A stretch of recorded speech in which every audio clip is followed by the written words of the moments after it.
where he made this covenant. You know what's amazing? Covenant started in the garden after Adam and Eve had fallen and they'd sinned. And God made a promise to him and said that, this happened, you've opened the door to sin and the serpent, but guess what? A seed will come from woman, the seed of a woman, and it will come and crush the head of the devil. That was the promise of God that God made in the garden. He spoke that prophecy, that prophetic word. He spoke into that bad situation, and that's where the whole wheel started turning for Jesus. And he made a covenant with them. And he went, and it says that he took animal skins, which is amazing. How did he get animal skins? We just made them? No, he had to go kill an animal. He killed an animal, and he put those animal skins on Adam and Eve and covered them. And a lot of people say probably the blood was still on there. That the sacrifice was paid for the sin that they made. And that was what started the whole thing with the animal sacrifice, pushing the sin off for a year, when they messed up, when they sinned. You know what's funny? A lot of people have a problem with the Old Testament. It's probably because they don't read it. They don't understand it. They don't. When God said that if your kids, spoke up, you got to take them out and stone them. It's funny because, people don't understand, because when you read those scriptures about people that needed to be killed or because they did something wrong, if you went and offered a sacrifice, that pushed it off for a year. I don't know. People, I guess they don't read that part about the sacrifices. God wasn't going and telling you to go take your kids out and kill them. He was saying if they're doing this, they deserve death. But you know what? There's a sacrifice. There's a sacrifice that can be made. And it pushed it forward one more year. Yom Kippur.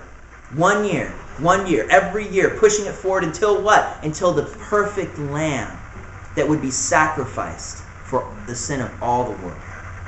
Oh, well, the Old Testament has a bunch of evil stuff about an evil God. You're not reading it right. God is saying that the demand for the punishment for the sin that you created is death. Adam and Eve should have died right there in the garden if God would have instilled the punishment. But what did he do? He went and sacrificed something. And put that sacrifice on them as a covering. You see this? Hopefully you follow, because I'm getting into some deep stuff here. I know that. But I want you to follow me on this. When you read something in the Old Testament and you think, man, that's mean, God is being crazy. No, God is telling you the demand for sin. Yes, the demand for sin is death. God is a perfect God. Only perfect beings can cohabit with God. And so anything imperfect would basically bring about death, which means to be destroyed. So what did God do? God provided a sacrifice. So what happened with Jesus? God's sacrifice, his perfect sacrifice to prove that he loves us. That even though he knew we'd sin, even though we knew we'd screw up. Now, so what happened here with Abraham? So the covenant.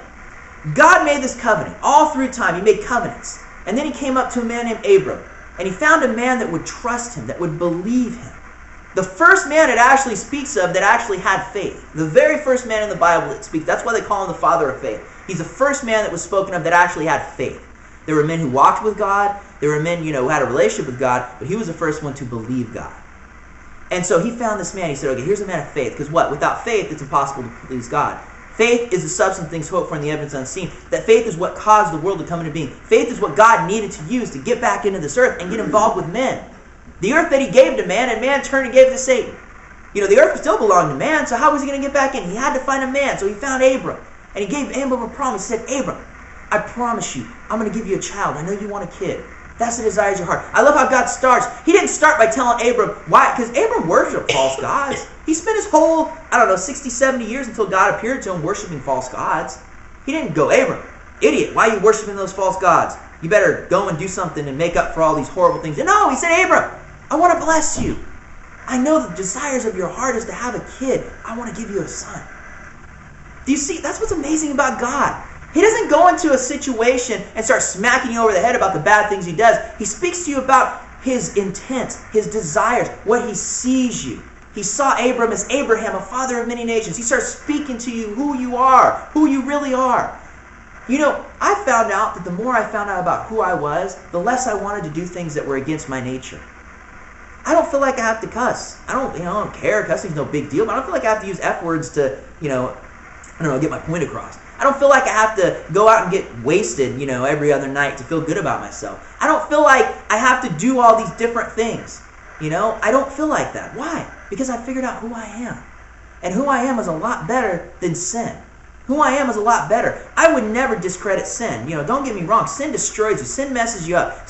But the bottom line, when you sin, it doesn't separate you from God. It doesn't separate you from because we can't be separated from what God has put inside of us, His Holy Spirit.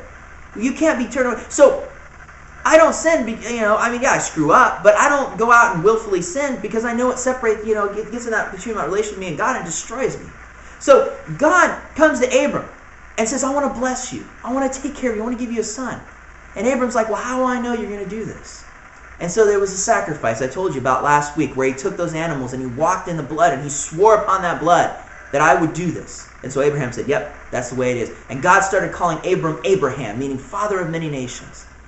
Crazy old man running around saying, I'm a father of many nations, 80, 90 years old, 90-year-old wife. You know what's amazing about this? This is a side note, total side note, but I want to point this out to you.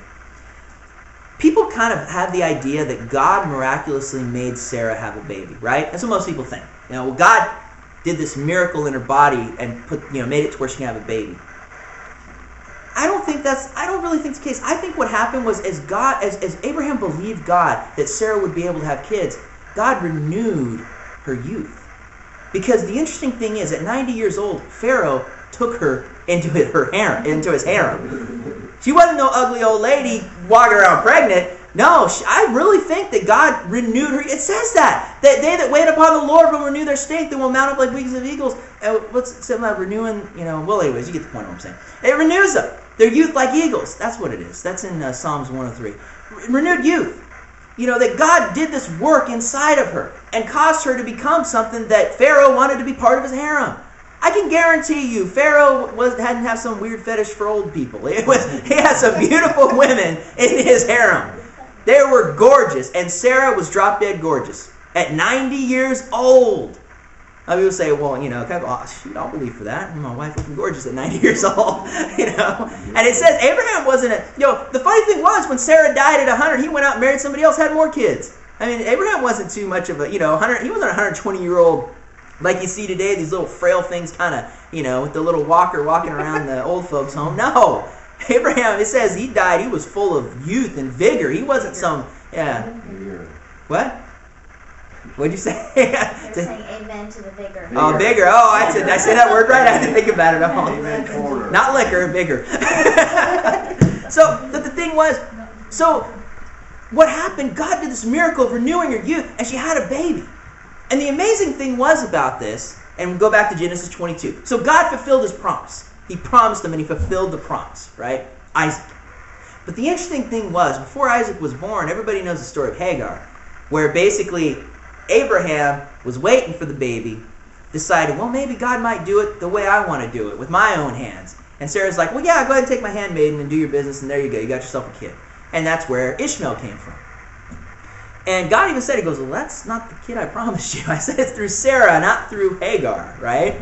And, and He said, I'm going to still bless this guy. I'm still going to bless him, but he's going to be in contention with you. Amazingly enough, it's still to this day, the Muslims and the Jewish people are constantly at a contention. The Muslims trace their lineage through Ishmael, you see it to this day. It's pretty amazing, how that worked. But anyways, so God, when He appears to Abraham and says to take your only son, it wasn't his only son. When you read this, it wasn't. Well, wait a second. What's going on here? God made a covenant with Abraham. Abraham's part was the circumcision. Because remember, He said the promise would be to the seed. So basically, it was a family, it was a lineage, it was a heritage that eventually the Messiah would come and bless the whole world. The promise was there. And when God made that promise to Abraham, He said, now you trust me, you do what I say, and I'll do what I promise you. Well, now it was time for God to get His covenant man to stand on the covenant. Look at this in verse 1. A lot of people misread this, so I don't want to get into the Hebrew here, so I'm going to get deep. You guys still with me? I'm going to get deep here. Okay. Chapter 22, verse 1, it says, now when it came about these things, that God, and the word that, I don't know why they use this, it's such a stupid word to use here, tested. It's not what it says in Hebrew. The word is nasah. When you look, you can even look it up in a concordance. The word nasah, it means to require fulfillment. It's a covenant word. It's to require a fulfillment. It means to do your part. He came to him requiring his part of the covenant. That's really how it should have read. I know it's too many words and it's harder to say in English. It would have been easier to say nasah.